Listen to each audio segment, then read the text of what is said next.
Hello, and welcome to my updated tips and tricks beginner's guide for Paleo Pines. My old one is rather out of date with all the changes that have been made from demo to live release, so I thought I'd do an updated video to kind of help you guys get started if you're struggling. Now, the very first thing I recommend on your very first day in game is go to Coralin, the bald guy with the veggie and fruit stand, and see if he is selling a carrot. You want a carrot as soon as you possibly can for reasons I'll discuss in a moment. And if he's not selling a carrot on day one, you just have to kind of hope he's selling one on day two. The reason for this is because on day 2 is when you learn how to befriend dinos and learn your first new poppin flavor. Now, poppins are like cupcakes, and they come in a variety of flavors, and the only way to befriend a dino is to feed them their favorite poppin after doing the whole flute music thing with them. So on day 1, if possible, get a carrot from Coralin, and the rest of day 1 I just spend documenting plants and artifacts, nothing too major there. But the biggest difference between demo and live version is that some of the dinosaurs have been moved around.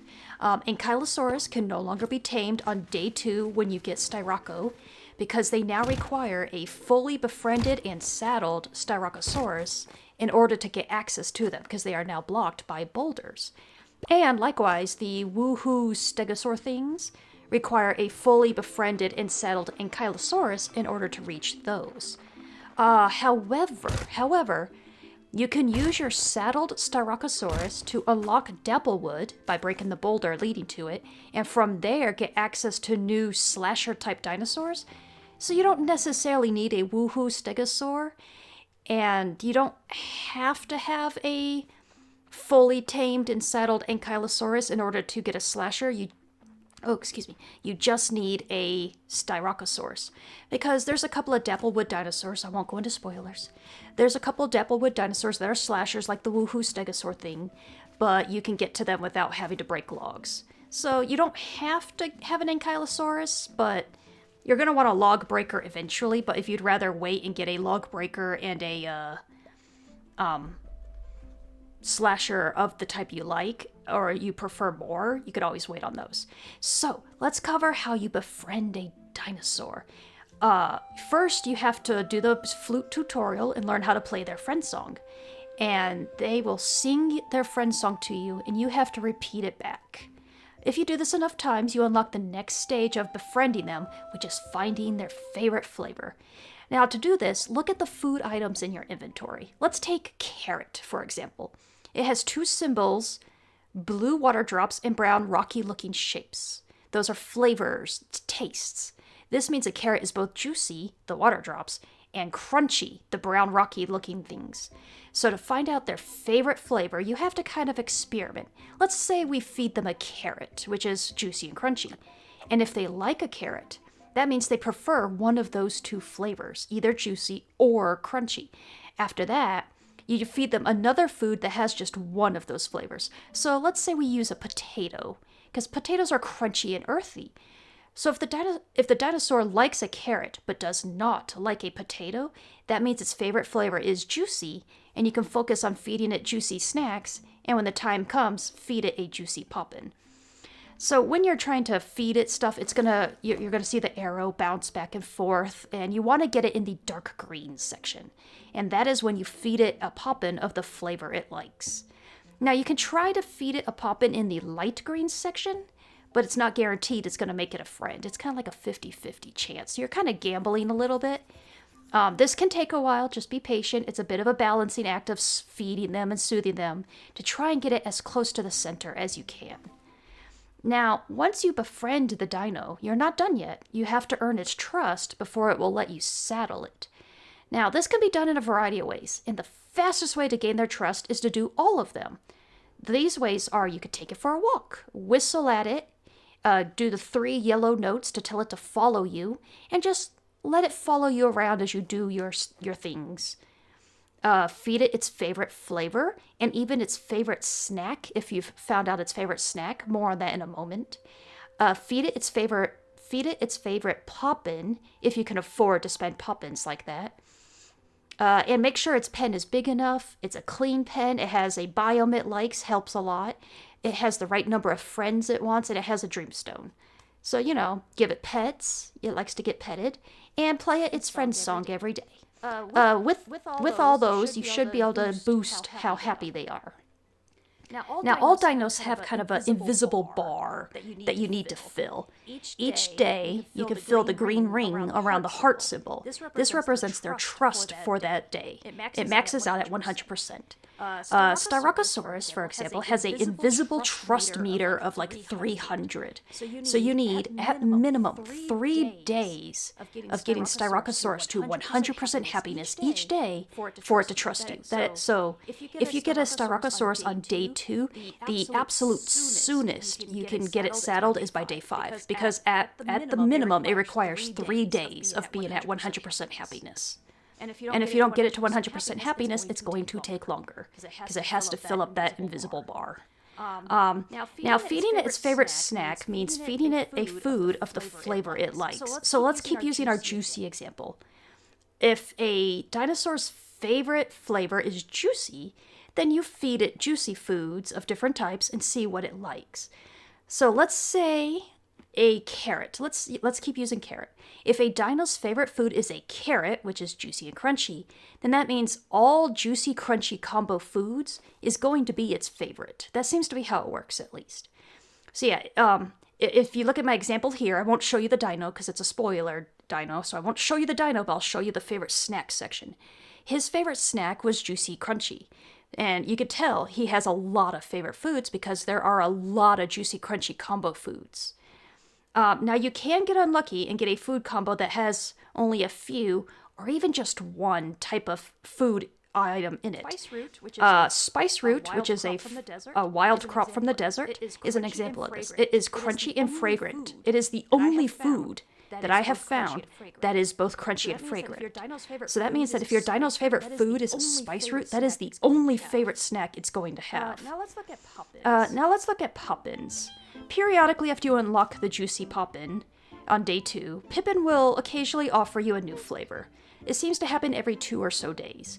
You get to pick one of the remaining flavors, and you should unlock a new one every couple of in-game days until you have them all. It shouldn't be that difficult. I know some people have had trouble with this, I'm not sure why. But let's look at making money. Quests and making money. Now, quests are a good way of earning items, pop-ins, saddles, and of course, shells, which is this game's version of money. In my demo video, I advise doing quests that give you high-value rewards like watermelons. However, this has changed in live release. Quests no longer give you such valuable resources. Instead, they give you lower-priced items like carrots or potatoes or seeds, And you can still get decorations and saddles, however. But the best way to earn money is to just sell what you can. Whether that's like your crops or even wood and stone from clearing your ranch, or you can even resell the decorations you get from quests. I mean, once you get to the desert, making money is easier because the desert has better quest rewards. So, if you're really hurting for money, try to get that desert open and start doing the quests in there. It really helps. Now, for making money, you're going to want good value crops. Now, the bread and butter of your farm is crops. High-value crops, the 3 stars, sell for a lot of money, so you want to try and get 2 or 3-star crops. Now, to do this, you want to plant them in their preferred soil type, fertilize them with their preferred fertilizer, and you get a bonus for growing them if they're in season. Each plant prefers one soil type and leaves behind a different soil type once it's harvested. This means that you can rotate crops efficiently so that they're always being planted in their preferred soil type. And I'll give you an example. Let's say it is the 3rd month, which is the fall month, basically. There you could plant bell peppers, and once they're harvested, you plant pumpkins, and once they're harvested, you can plant potatoes. The reason for this is because bell peppers prefer soft soil, and they leave behind sticky soil. Pumpkins prefer sticky soil and leave behind firm soil. And potatoes prefer firm and leave behind soft. So it's kind of like a rotation, a circle. It circles back around because bell peppers prefer soft, which is what potatoes leave behind. And you can just cycle through and you should get some pretty high value crops out of it that you can then sell. Let's look at the journal. The journal is a very useful tool, from documenting dinosaurs and plant types to telling you where the NPCs are. Because, you could run around all over manually checking, but the journal tells you where they are. You could just look at that and be like, oh, it's over here. This person's over here, and go over there. And also, if you put a dinosaur to sleep, you can check their color and rarity by holding your journal and walking up to them. And of course, it also keeps track of like artifacts and cooking recipes. And it also shows you, things on the schedule, like people's budding day, which think birthday, only not quite, and, what festivals are coming up. One thing I will mention is you can befriend a dino and then send them back to the wild. And it's temporary. You can always get them back again when you want to. You might not have the space for them right now. You might not be able to afford the food for them or have a dreamstone for them, but you don't want to lose that color. So you befriend them. And then while you're not on the ranch, so basically anywhere in the other biomes, the wilds, you can play you face them and play a specific song, which lets you release them to the wild. And if you want them back, you just go find Mary, the safari girl with the Utah raptor, and you go to dino storage and you ask to recover that dino. And it will appear at her house. So if you talk to her when she's not at her house, you have to ride to her house to get your dino, because it's going to be over there. And then you just retame it like you did in the first place with the puppin, and you have to re-earn its trust. If it was a dino you had saddled previously, it's not going to let you saddle it until you re-earn its trust. But you can befriend dinos and then let them go temporarily until you're ready for them. So that way you're not missing out on like really cool colors just because you don't have a dreamstone at the moment. But anyways, that's pretty much my quick start guide.